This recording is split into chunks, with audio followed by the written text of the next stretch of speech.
Hi friends, मैं प्रशांत और आज मैं स्नोफॉल के बाद अपने बालकनी गार्डन का व्यू दिखा रहा हूँ। कैसे हमारे फूलों के ऊपर बर्फ़ पड़ी हुई है।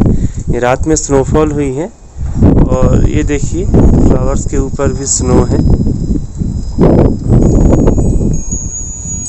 जबकि हमने शेडिंग कर रखी है ऊपर, फिर भी हवा के साथ भी काफ़ी स्नो अंदर आ चुकी है। और वैसे तो लंबे टाइम तक अगर बर्फ़ टिका रहे फ्लावर्स के ऊपर तो थोड़ा नुकसान भी हो सकता है, ये हार्मफुल होता है फ्लावर्स के लिए। ये देखिए गजीनिया प्लांट, ये कैसे फुल्ली कवर्ड है स्नो के द्वारा। ये रोज़ प्लांट्स वगैरह बिल्कुल ही कवर्ड हो चुके हैं।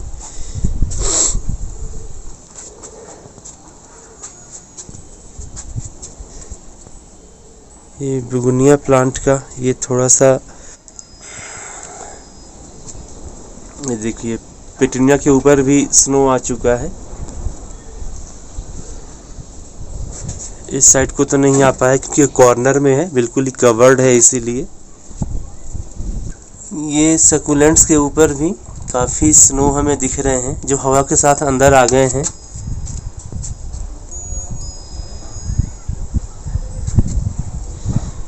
और ये मैरीगोल्ड के ऊपर भी पतली सी परत दिख रही है बर्फ़ की।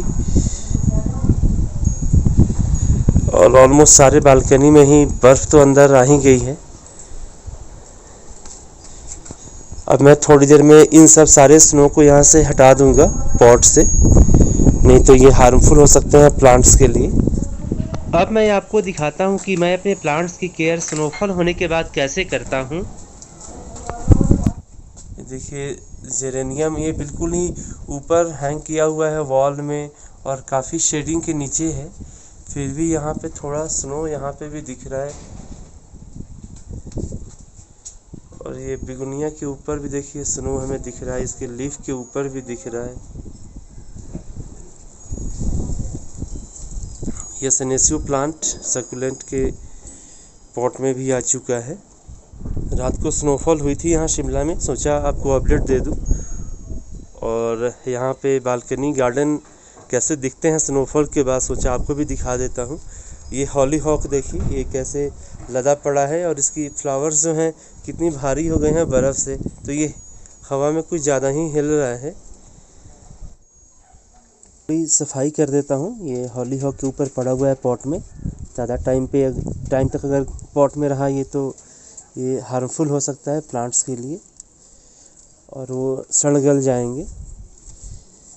मैं मैरीगोल्ड से भी हटा देता हूँ थोड़ा सा, ये भी जो है हमें हटाना पड़ेगा। बेसिल प्लांट है और इसका भी पॉट मैं क्लियर कर देता हूँ स्नो से, जबकि ऊपर हमने शेडिंग कर रखी है फिर भी देखिए कितना स्नो यहाँ पे भरा पड़ा है।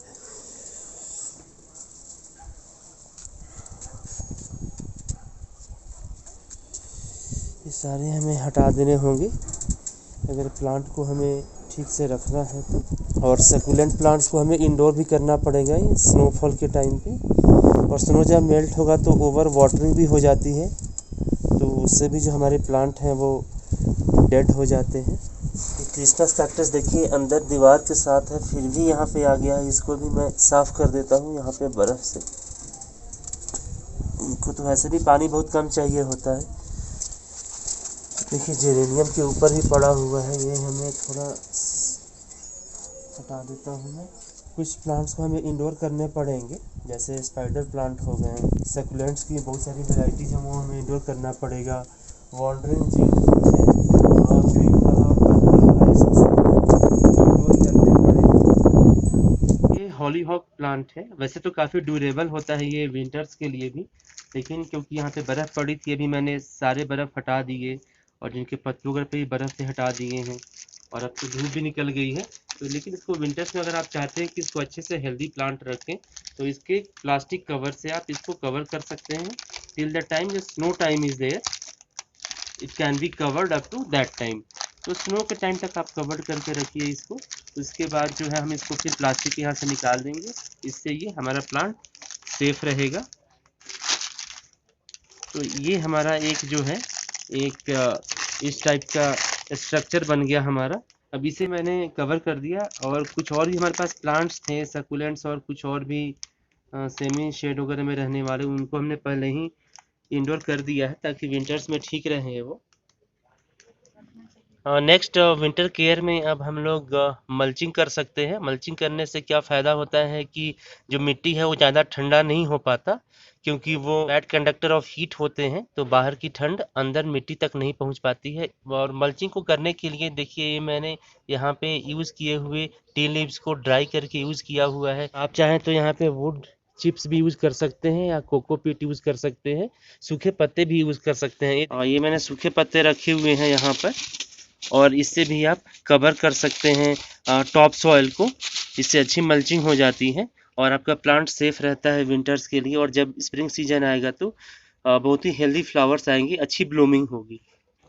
अब मैं वाटरिंग करता हूँ। देखिए, वाटरिंग के लिए ना आपको ये स्प्रेयर टाइप का यूज़ करना है।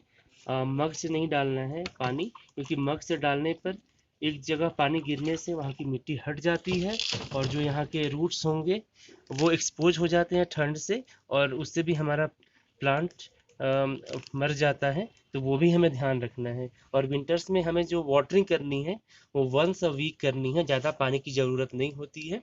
और मल्चिंग से भी वाटर रिटेंड होता है, इसलिए भी हमें वाटर कम देना होता है विंटर्स के टाइम पे। Friends, thanks for watching.